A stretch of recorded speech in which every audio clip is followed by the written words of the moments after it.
આમ આદમી પાર્ટીની પત્રકાર પરિષદમાં આપ સૌ પત્રકાર બંધુઓનું હાર્દિક સ્વાગત છે। આપે જોયું હશે કે જે રીતે આમ આદમી પાર્ટી અત્યારે ગુજરાતમાં લોકપ્રિય બની છે, આમ આદમી પાર્ટીનું વધતું કદ વધી રહ્યું છે, આમ આદમી પાર્ટીના જે નેતાઓ છે, આગેવાનો છે, એની સાથે લોકો જોડાઈ રહ્યા છે, લોકો એમને સાંભળવા આવે છે। ભાજપના 162 ધારાસભ્યો છે, સાંસદો છે, 25 એમાંથી કોઈને પણ સાંભળવા લોકો નથી આવતા। લોકો ભાજપના કુશાસનથી ત્રસ્ત થઈ ચૂક્યા છે।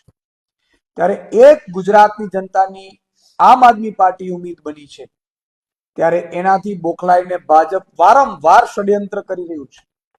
ભાજપ ગુજરાતમાં રાજ્ય સરકારમાં છે, પોલીસ એના કંટ્રોલમાં છે, એટલે પોલીસનો દુરુપયોગ કરીને ભાજપ આમ આદમી પાર્ટીના નેતાઓ ઉપર હુમલાઓ કરાવી રહી છે।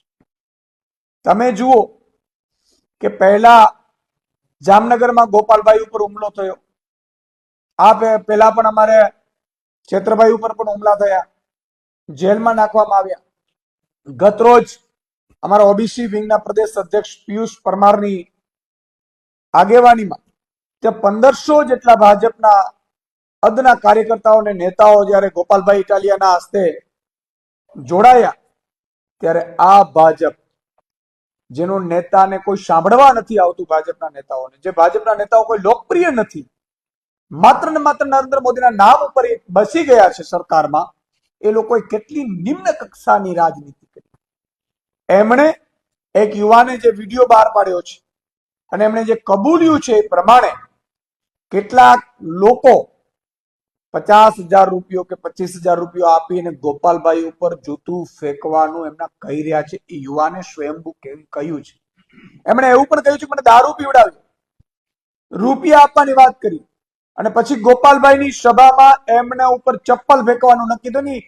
મેં સાંભળ્યું છરી લઈને પણ આવ્યા છે, અમારા પિયુષભાઈએ ત્યાં જે રીતે નિવેદન કર્યું છે એ પ્રમાણે।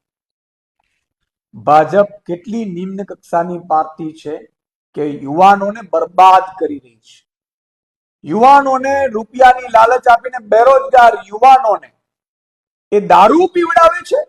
દારૂ પીવડાવીને આમ આદમી પાર્ટીના નેતાઓનું મોરલ ડાઉન થાય, નેગેટિવ મેસેજ જાય, એટલા માટે થઈને જૂતા ફેંકાવે છે, ચપ્પલ ફેંકાવડાવે છે। આ યુવાનોને ખરેખર ખતમ કરવા માટે મને લાગે છે કે ભાજપ નીકળી છે।